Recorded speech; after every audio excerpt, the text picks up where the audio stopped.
फिर वो जैसा वो गुरु ने जान लिया स्थिति परमात्मा का, वो आपके पास जानना चाहिए। तो श्लोक में जाते, बहुनाम जन्मनाम अंते ज्ञानवान तो तभी वो बनेगा। अभी वो ज्ञान मतलब कौन सा? तत्व ज्ञान हुआ। तत्व ज्ञान मतलब क्या? उन्होंने थियरी भी सारे शास्त्र पढ़ लिए होंगे जन्मों जन्मों से, और वैसा ही उन्होंने क्या किया होगा? अनुभव भी किया होगा। ज्ञानवान माम प्रपद्यते। प्रपद्यते, प्रपद्य मीन्स टू वर्शिप। वर्शिप मतलब पूजन करना, पूजा करना।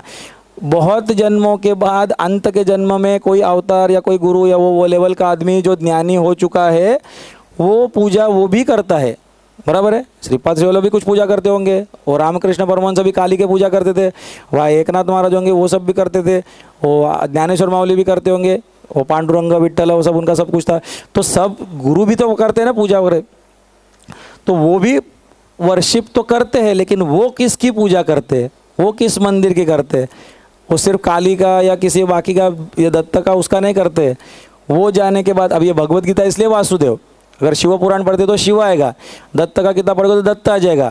तो वो नाम रिप्लेसेबल है विद द इष्ट देवता दैट यू वर्शिप। वासुदेव सर्वम इति, ऑल इज गॉड।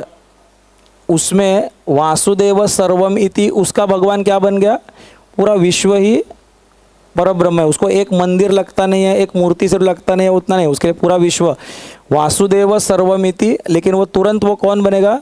आत्मा से महात्मा ऐसा आदमी बन जाता है, स महात्मा। लेकिन ऐसे लोग रास्ते रास्ते में मिलते हैं क्या? सुदुर्लभ, they are very very rare. बहुत जन्मों के अंत के जन्म में तत्वज्ञान को प्राप्त पुरुष सब कुछ वासुदेव ही है, इस प्रकार मुझको भजता है वह महात्मा अत्यंत दुर्लभ है। अब सब कुछ वासुदेव है, मैं तुम्हारा शत्रु भी आएगा कि नहीं?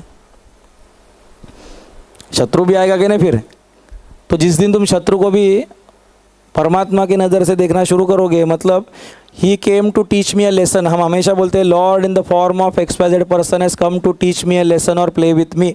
सो एंड सो व्यक्ति मेरे जीवन में मेरे साथ लीला करने आया था, या तो मुझे कुछ लेसन सिखाने आया था।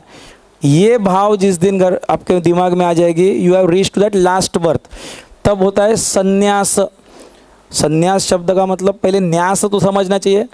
न्यास होना मतलब क्लोजर ऑफ अ चैप्टर, आपके जीवन का एक एक अध्याय बंद कर देना।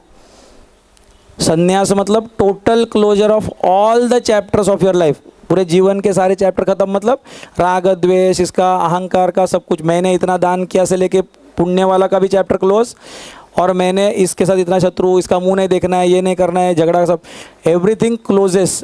ठीक है, ये स्थिति इज कॉल्ड संन्यास स्थिति। सब कुछ वासुदेव ही है, इस प्रकार बचता है। तो कल घर में चोरी अगर होती है, घर में अगर चोरी होती है तो चोर भी कौन आ गया अभी? चोर आया मतलब कौन आ गया अभी? God. Lord in the form of thief. ये ऐसा नया आपको मंत्र दे रहा हूँ, गुरु मंत्र, कैसा देखना होता है जीवन। तो अंतिम जन्म इसी जन्म में होगा। Lord in the form of thief came to teach me a lesson, बराबर है। या तो play with me. Play with me मतलब लीला, मतलब आप तो एकदम पूरा बहुत ही बड़े गुरु हो गए, हिमालय जैसा आपके हो गए, तो अभी मेरा सब लूट गया तो मेरे को कोई टेंशन नहीं, मेरा लेना देना था पिछले जन्म का। ये तो ये स्थिति आपकी हो जाएगी। या तो दूसरी स्थिति क्या होगी? ये मुझे कुछ लेसन सिखाने आया था। लेसन क्या होगा मालूम है?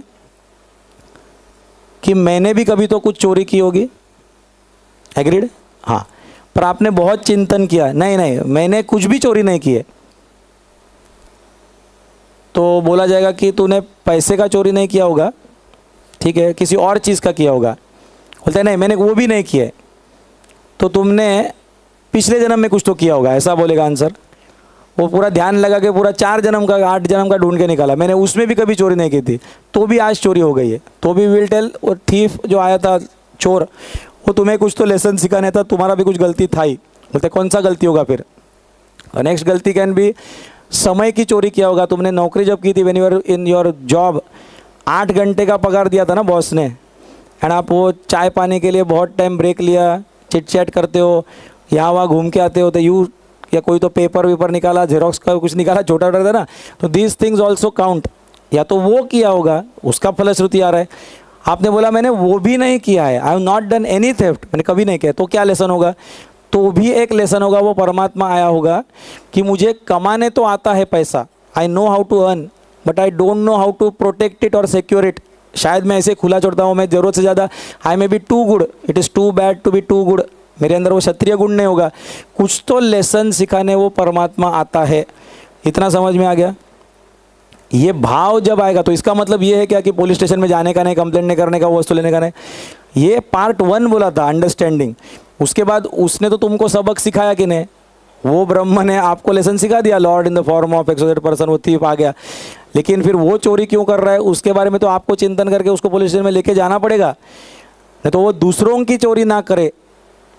वो चोरी करने का उसके ऊपर समय आया है क्यों, संकट क्यों, एम्प्लॉयमेंट कम है क्या एरिया में, व्हाट इज़ द रीज़न, ये जब सोचना चालू होता है ना, तब you reach to that final birth. इतना तो समझ में आता है। नहीं तो सिर्फ कॉलर पकड़ो, इसको मारो, ये करो, ये तो जन्म भर चलते रहेगा, जन्म जन्म तक चलता रहेगा। Lord in the form of XYZ person has come to teach me a lesson और प्ले विथ मी। ये मानते हो कि सही है कि गलत है? तो पत्नी और पति में झगड़ा अगर है और पत्नी हमेशा आपका स्वागत घर में आते ही कोई एक बर्तन फेंक के या वो बेलन लेके ही स्वागत करती है, तो जो बोलते हैं ना पॉजिटिव थिंकिंग करने से लाभ होता है, ऐसा how many of you believe positive thinking से फ़ायदा होता है? पॉजिटिव थिंकिंग की क्लासेस चलते हैं बाहर, मालूम है कि नहीं? सकारात्मक सोच के क्लासेस चलते हैं। How many of you believe कि they are correct and worth, इससे कुछ लाभ होता होगा? वो अधिक से अधिक क्या बोलेंगे मालूम है आपको? अपने वेदांत उसको रिजेक्ट करता है। Only positive thinking does not do anything good. अगर कल से मैंने बोला हाँ मेरी पत्नी अच्छी है, मेरी पत्नी अच्छी है, मेरी पत्नी से बोल के जाओ, वो 6 दिन का कोर्स भी कराएंगे, उसका 30,000 फी भी लेंगे और आपको घर जाने के बाद वापस वही बेलन दिखेगा, किंबोना अधिक जोर से आएगा। वो दुर्गा देवी की तरह 3-4 हाथ में सब कुछ आएगा और कहाँ थे 6 दिन और, जबकि इतना सब काम पड़ा था। तो दिस इज़ क्वाइट पॉसिबल। तो आपने शास्त्र में बोला है सकारात्मक भी नहीं, नकारात्मक भी नहीं, देयर शुड पॉजिटिव थिंकिंग भी नहीं चाहिए, नेगेटिव थिंकिंग भी नहीं चाहिए। वो निर्विचार स्थिति में थोड़ा टाइम जाओ बोला है। अभी वो थोड़ा टाइम पहले दूसरा अध्याय दिखाया था ना, 2nd चैप्टर, हे अर्जुन तू तो वो सहन कर कुछ आया था ना, वो सहन कर। पहले पत्नी तेरी मार रही है तुझे, चिल्ला रही है, झगड़ा हो रहा है, थोड़ा टाइम के लिए सहन कर। उसके बाद बाकी सारे अध्याय है ना बीच में, गो टू सम गुरु, फिर चिंतन कर। वो चिंतन करने के बाद वो गुरु तुझे वो दुर्गा देवी का स्वरूप समझा देगा। Lord in the form of your wife, बहुनाम जन्मनाम अंते ज्ञानवान माम प्रपद्यते। वो वासुदेव सर्वमिति ना, वो बोलेगा कि वो दुर्गा देवी आई थी, तुझे लेसन सिखाने आई थी, तू बाकी देवियों के साथ भी गड़बड़ करता था ना, इसलिए लेसन सिखाने आई थी, या पिछले जन्म में तूने स्त्रियों की सेवा ठीक से नहीं की थी, वॉट एवर में बी द रीज़न, इसके लिए वो आई थी। ये जैसे समझ आ जाती है, ये निर्विचार स्थिति में आता है कि मुझे परमात्मा दिखना चालू होता है, ये कुछ सिखाने आ गई है। ये सहन करते हुए मेरा शुभ कर्म मैं फिर भी कंटिन्यू करता हूँ, विदिन 6 मंथ्स वो प्रॉब्लम सॉल्व हो जाता है एंड वो पति पत्नी का रिश्ता भी ठीक हो जाता है, वैसे आपका रोग भी ठीक हो जाता है। तो हम सहन नहीं करते, तुरंत दवा चाहिए, तुरंत। तो बृहदारण्यक उपनिषद से जो बोलता है कुछ बीमारी आ गई तुरंत मेरे को दवाई दो, और बिना सोचे दवाई खा लेता है, उसको तामसिक व्यक्ति बोला है, क्योंकि वो चिंतन ही नहीं करता कि रोग आया किस लिए।